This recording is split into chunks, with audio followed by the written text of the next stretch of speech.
Bom dia a todos. Eu assisti esse pronunciamento anterior do deputado que me antecedeu e fico, assim, preocupado demais, porque foi uma metáfora que eu considero muito infeliz para o momento, de verdade. Acho que é uma metáfora que, diante do que aconteceu na cidade de Estreito, as pessoas que foram a óbito, nós trazermos essa coisa para a seara política nesse momento, termina sendo uma coisa que destoa um pouco da finalidade da discussão. Acho que tem muitas metáforas nesse momento para a gente se aproveitar, que existem para trazer à baila e falar de ponte nesse momento em relação à política, implosão, conservação. Eu acho que isso não é um cenário legal. Tiveram ali pessoas realmente que perderam a vida, tragédia ambiental, tragédia econômica, e nós estamos falando aqui de interesses partidários e comparando com pontes. Se a gente for falar de pontes, eventualmente, nós vamos ver o quê? Que teve gente que trabalhou ativamente pelo desgaste da ponte bastante tempo e que só quis consertar a situação quando a estrutura já estava implodida. E eu diria ainda mais, se for para usar essa questão de pontes, eu acho que o governador, nesse momento, e o governo, eles precisam ter coragem para apertar o botão da implosão da ponte e acabar com a história mesmo. E quem está no meio aí da ponte, enquanto ator, e que está principalmente assim, com acenos duplos, deve dizer, olha, estou aqui, e cumprir esse papel tranquilamente, porque é muito legítimo. Eu adoro oposição. Acho importantíssimo nós termos oposição. Por exemplo, o Eduardo Braide, ele governa com oposição da Câmara.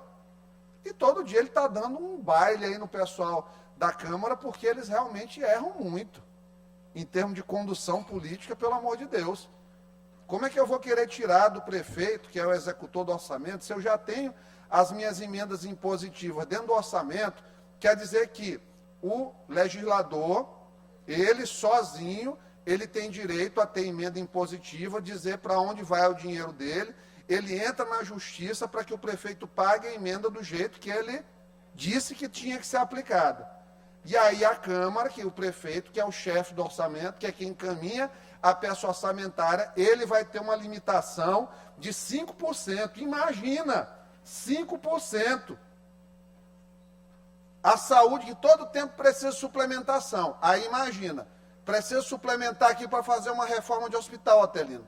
Precisa de uma suplementação para fazer uma emergência nas escolas, uma contratação emergencial de professores. Aí o prefeito tem que ir lá para a Câmara, olha, por favor, me liberem isso aqui. Aí a Câmara pega e fica segurando.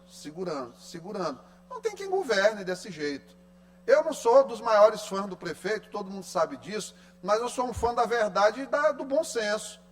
O cara foi eleito por 70% da população. Isso é significativo. Então, deixem ele governar. E até o final do mandato dele, a população vai fazer a avaliação, se foi bom, se não foi bom.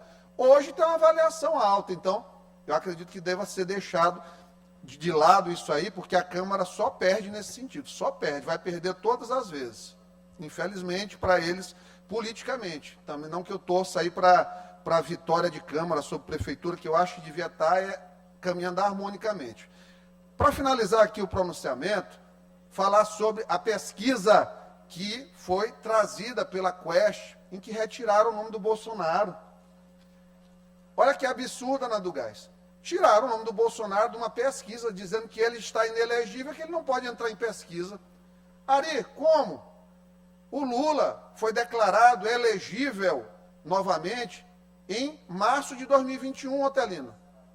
E tinha pesquisa de 2020, o ano todinho com ele, ainda cumprindo pena, dentro das eleições, pesquisas eram divulgadas, e aí a Quest, que serve à Globo, todo mundo sabe disso, tira o Bolsonaro, mas é tão assim, é tão grande a presença do Bolsonaro, que ele aparece com 9%, mesmo percentual do Lula na espontânea, eu tenho certeza que isso é maior.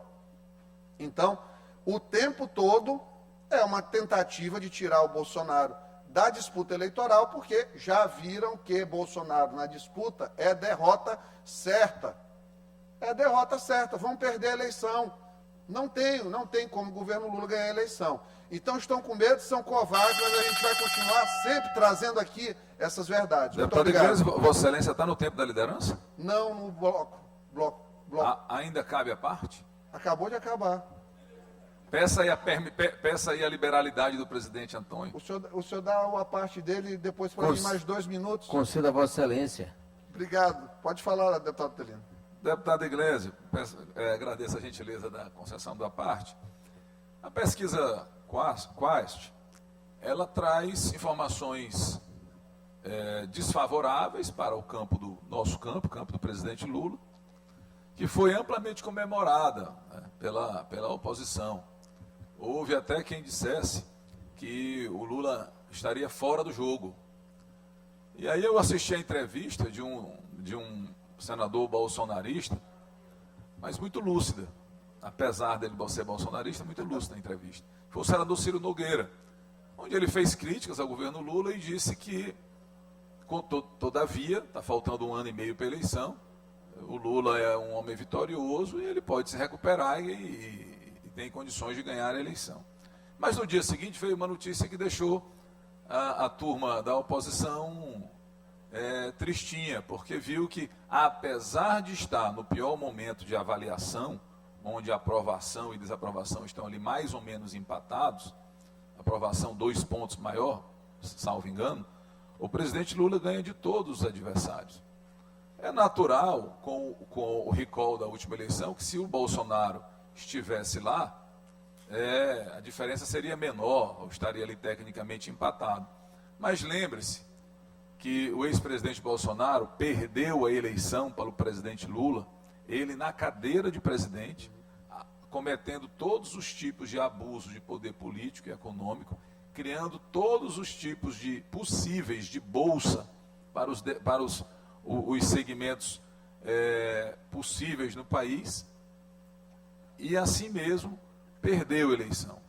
Eu até torço, embora isso não vá acontecer, porque eu não sei se ele está bi ou tri inelegível, mas seria até bom que ele tivesse na disputa com o presidente Lula, para ele perder de novo, e aí vocês entenderem que o grande líder desse país e ter dificuldades, e isso não quer dizer que ele seja prefeito, é o presidente Lula. Vou continuar aqui, presidente Antônio. Eu fico muito feliz de debater com pessoas com um bom nível de argumentação, que aí a vitória do debate fica ainda mais saborosa quando a gente traz. Então vamos trazer o seguinte. O presidente Otelino, ele disse o seguinte, que o Bolsonaro criou bolsas no período da eleição. A única coisa que o Bolsonaro fez foi permitir a concessão de empréstimo consignado na Caixa Econômica para o Bolsa Família, que aumentou inclusive para R$600, com voto contrário, inclusive, da esquerda no período. Então esse é o primeiro ponto que tem que ser colocado. Segundo ponto, a vitória do presidente Lula em relação aos adversários, que ele comemorou até a chegada do Gustavo Lima, se trata na questão do nível de conhecimento. Tarcísio, por exemplo, tem 24% da pesquisa, mas apenas 46% de aprovação do eleitorado. Então, a não subida do Tarcísio, por exemplo, que é um nome alternativo do bolsonarismo na eleição, apesar do Bolsonaro ser plano A, plano B e plano C, é por conta do não conhecimento da população do nome ainda dele. Por isso que o Gustavo Lima, inclusive, pontua bem, porque ele tem uma margem de conhecimento de 80%. Então, o segundo ponto que Vossa Excelência deve ficar atento. O terceiro ponto é que a pesquisa que saiu na semana anterior mostrou o derretimento da aprovação do presidente Lula, que chegou pela primeira vez a 45% no Nordeste, que é onde ele sempre venceu a eleição.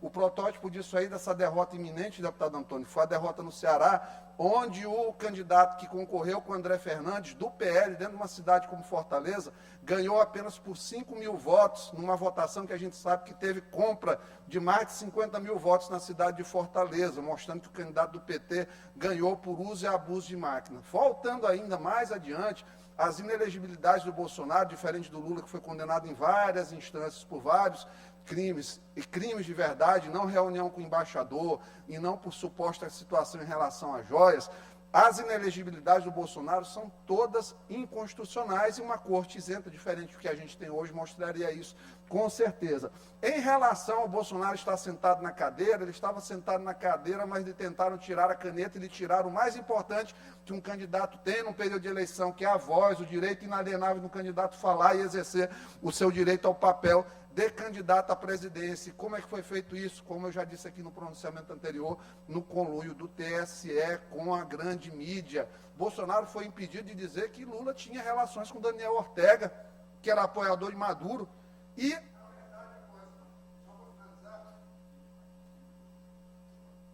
liberar o microfone do deputado e a verdade que para que ele aconteceu, possa concluir. E a verdade que aconteceu depois da eleição foi Lula recebendo Maduro, Lula recebendo Ortega, Lula batendo palma para ditaduras, e é isso. Eu fico feliz, deputado Otelino, de Vossa Excelência ser um grande quadro político nesta casa e eu poder lhe detonar aqui na tribuna nesses argumentos. Deputado Iglesias, Muito obrigado, uma boa tarde.